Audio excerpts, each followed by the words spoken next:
नमस्कार, जोहार। ज्वलंत मुद्दा झारखंड यूट्यूब चैनल पर सबका स्वागत है। सबसे पहले मैं जितने झारखंड के शहीद हैं सभी को नमन बंदन, उनके पैर का धूल को माथे में लेकर प्रणाम करके मैं उनसे जोहार और नमन करता हूँ। आज सबसे पहले मैं इस चैनल का जैसे नाम है झारखंड के ज्वलंत मुद्दे, उस हिसाब से मैं अभी रेल टेका का बात करूँगा। चूँकि मैं अपने समुदाय कुर्मी समुदाय से आता हूँ तो मैं कुछ विशेष रेल टेका के लिए अपने लोगों को गाइड करना चाहता हूँ कि उनको क्या करना चाहिए, किस तरह से जाना चाहिए, प्रशासन का पैनी नज़र है किधर है, आप क्या करोगे, आपको कैसे मोर्चा संभालना है, आपको पहुँचना है तो कैसे पहुँचना है, क्या क्या चुनौतियाँ आ सकती है। सबसे पहले माई काकी मौसी जेठी काका बड़ो बापू मौसा सबके गौर लगी नेहर करी कहे कि आपन भागीदारी जरूर दहाक इटा बहुत जरूरी लड़ाई लगे आपन पहचाने।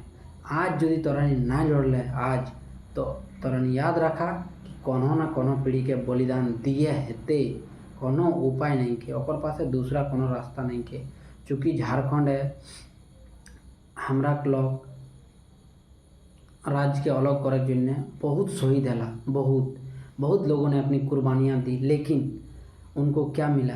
केवल 8% आरक्षण, जिसमें 182 जातियाँ हैं। सिर्फ कुर्मी नहीं है, उसके साथ साथ 181 और अलग जातियाँ के साथ हमें लड़ा दिया गया कि भाई तुम भी उनके साथ फाइट करो तब एक छोटी मोटी नौकरी मिलेगी। तो ये लड़ाई आप अगर पहचान की बोलोगे, आरक्षण की बोलोगे तो सब है, सब कुछ है। क्यों ना मिले भाई? हमें अपना अधिकार क्यों ना मिले? सबको जब मिल रहा, बिना लड़े EWS को 3% आबादी को 10% मिल रहा है, बिना लड़े बिना मांगे, तो हम तो लड़े हैं, हमारा तो खून गया है, तो हमें क्यों नहीं मिलेगा? अपने अनुपात के हिसाब से क्यों नहीं मिलेगा हमें? मैं सबसे नेहर विनती करी कोई आबार की चुनौती आते हम सेटा एक बात कोई सबको मैं रिक्वेस्ट करना चाहूँगा। आप जब आप जाओगे, हमारा निजी जो पास के स्टेशन है वो प्रधान घंटा धनबाद जिला में एकमात्र स्टेशन, जब आप जाओगे हो सकता रास्ते में आपको प्रशासन के लोग मिले, वो आपको टोके कहाँ जा रहे हो, तो आप ये मत बताना कि मैं यहाँ रेल टेकने के लिए जा रहा हूँ। आप कुछ भी, मैं रिश्तेदार के घर जा रहा हूँ, चूँकि अभी जितिया का समय है तो बोलना पूर्वी पहुँचाने जा रहा हूँ, या इनसे मिलने जा रहा हूँ, या वो बीमार है उनसे देखा करने जा रहा हूँ, कुछ भी आप, ठीक है। और आप अपना पीला गमछा चाहे झंडा जरूर लेके जाएं, लेकिन उसको माथे में बांध कर नहीं जाना है। आपको किसी बैग में, झोला में, कहीं भी डाल के जाना है, दिखना नहीं चाहिए, क्योंकि उससे आपको पहचान लेंगे, फिर आपको डिटेन कर सकते हैं, परेशान कर सकते हैं। हमारा आंदोलन को छत विछत करने का बहुत प्लान चलाया गया, पर मैं सबसे विनम्र निवेदन, मुझे पूर्ण आशा है कि लोग अवश्य पहुँचेंगे। देखिए, अब मैं इस लड़ाई के बारे में कुछ बता देता हूँ। माय मौसी काकी जेठी सब के फिर घुरी के कहे कि तरानी एक के संगे 25 लोग 30 लोग 40 लोग हल्ला गुल्ला करी के केवई जाए ना, चाहे महिला है चाहे पुरुष है, केवई भी 4 लोग 5 लोग 6 लोग ऐसा करी रास्ता घाटे पुलिस रोते तो बुली के जा 5 किलोमीटर बुले कहे नहीं पड़े, 10 लोग बुला आड़े गहड़े तोरा कर खेते बादे है के जा, लेकिन जा सब के नेहर रो अवश्य जाए।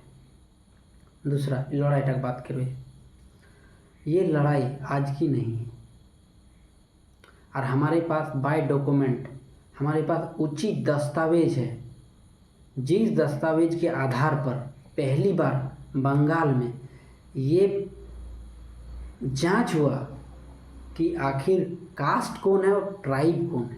पहली बार भारत के बंगाल रीजन पे ये पता जांच हुआ कि ट्राइब और कास्ट दोनों को अलग अलग किया गया।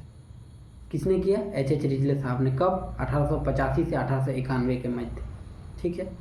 तो तब उन्होंने अपना सर्वे डाटा सरकार को दिया, जो तत्कालीन सरकार थे। उन्होंने उसके आधार पर 3 मई 1913 में एक गजट नोटिफिकेशन निकाला, जिसमें 13 जनजातियाँ शामिल थी। उसमें कुर्मी 11 नंबर पे थे, 82 12 में। यही नोटिफिकेशन फिर से निकाला गया कब? 1931 में। मैं आपको एक और घटना बता देता हूँ। 1929 में अखिल भारतीय क्षत्रिय कुर्मी महासभा के द्वारा लिखित रूप से जनगणना अधीक्षक उस समय थे 1931 में W.G. लेस्ली, जो भारत में पहली बार जाति जनगणना हुआ था 1931 में। उस समय उन्होंने अपना लिखित रूप से अखिल भारतीय क्षत्रिय कुर्मी महासभा ने दिया था कि ये भारत के सारे कुर्मी एक हैं, ठीक है। पर उन्होंने उस पर सर्वे करके उनको अलग रखा, हमें अलग रखा। छोटा नागपुर के कुर्मी ट्राइब में रखा 31 में ही। अगर उनकी बात सच होती तो 1931 में वो हमें ट्राइब में नहीं रखते। अखिल भारतीय क्षत्रिय कुर्मी महासभा की बातों को मान लिया जाता और वो कहते कि हाँ चलो भाई सब कुर्मी ठीक है, 1931 में हमें रखते। पर हमें 6 सितंबर 1950 में जब अधिसूचित करने की बारी आई तब हमें जोड़ा नहीं गया। हम ये नहीं कहेंगे कि हमें हटा दिया गया, हमें जोड़ा नहीं गया। तो क्यों नहीं जोड़ा गया, इसका प्रॉपर आंसर सरकार के पास अब भी नहीं है।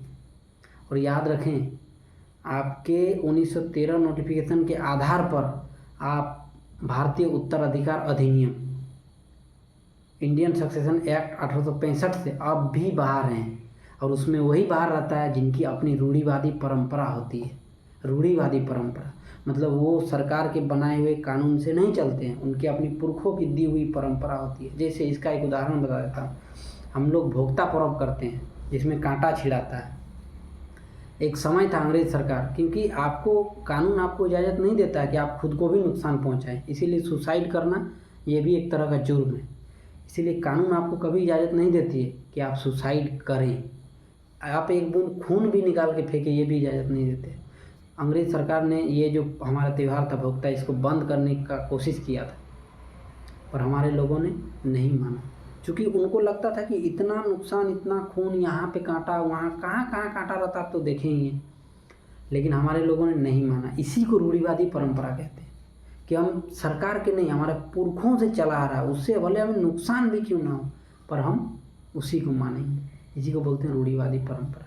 और क्या है, हमारे शादियों में आपको रूढ़िवादी परंपराएं दिखाई देंगी।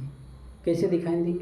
आपको लोहे का कड़ा पहनाया जाता है। हमारे शादियों में अभी तक पंडित का कोई आगमन नहीं है। हमारे नेग नेग में गीत से होता है। हमारा शादी होने से पहले अगर लड़का है तो आम से ब्याह करता है, आम पेड़ से, लड़की है तो महुआ पेड़ से शादी करता है। ये क्या है? रूढ़िवादी परंपरा।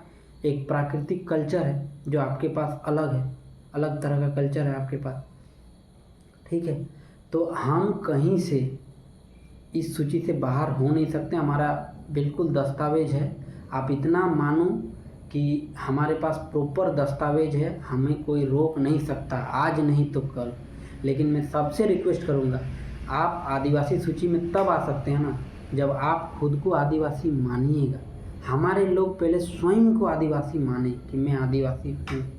कृपया स्वयं को आप उच्च ना दिखाएं। आप मतलब क्या बोले, बाहर का ताम झाम में नहीं जाएं। जितना सिंपल हो सके आप अपना मतलब जो आपकी प्राकृतिक कल्चर है, जो आपको पुरखों के विरासत मिला हुआ है, उसको आप संभाल के रखने का एकमात्र रास्ता है। तभी जाके इस राज्य में सब दिशा खुलेगा। मैं और भी वीडियो बनाऊंगा, पर अभी स्पेशली रेल टेका के लिए कि आपसे विनम्र निवेदन है, किसी से उलझे नहीं।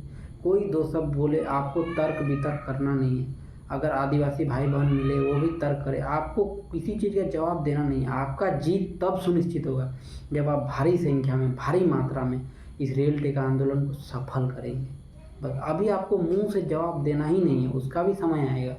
आप जानकारी रखें, आप पढ़ें, आप अच्छे जानकारी ले, आपके पास मीडिया स्वयं आएगा, ठीक है। अब मैं कुछ दोस्तों को, कुछ साथियों ने मुझे कांटेक्ट भी किया है कि भाई मीडिया इंटरव्यू है, कुछ सवाल है, उसका क्या उत्तर दूंगा। तो आप मुझे सवाल लिख कर दें, या फिर मेरे पास 10-12 सवाल है जो मीडिया में डेली चल रहा है, वही सब सवाल आपको हर कोई करेगा। सारे सवालों के उत्तर है। मैं एक और वीडियो बनाऊंगा जिसमें सारे सवालों के उत्तर दूंगा, एक एक करके मैं लिख के रखा हूँ, ठीक है। तो आपसे जोहार है, विनती है, कोई भी एकजुटता के साथ चले, ज़्यादा लोग ना रहें, वहाँ जाके नृत्य संगीत का प्रदर्शन करें, खूब अपना पारंपरिक जो ढोल नगाड़े हैं उनको भी लाएं। पास के गांव का 100% उपस्थिति होना अति आवश्यक है, अति आवश्यक। जोहार नमस्कार। झारखंड की मिट्टी को दोबारा नमन और अपने पुरखों के गड़क तोरे जे माटी रो ताके माथाएं लेके जोहार और प्रणाम करे जैसे कालू का आंदोलन टा सब लोग बाड़ी चोड़ी के हिस्सा लेकर सफल बनाए। जोहार नमस्कार।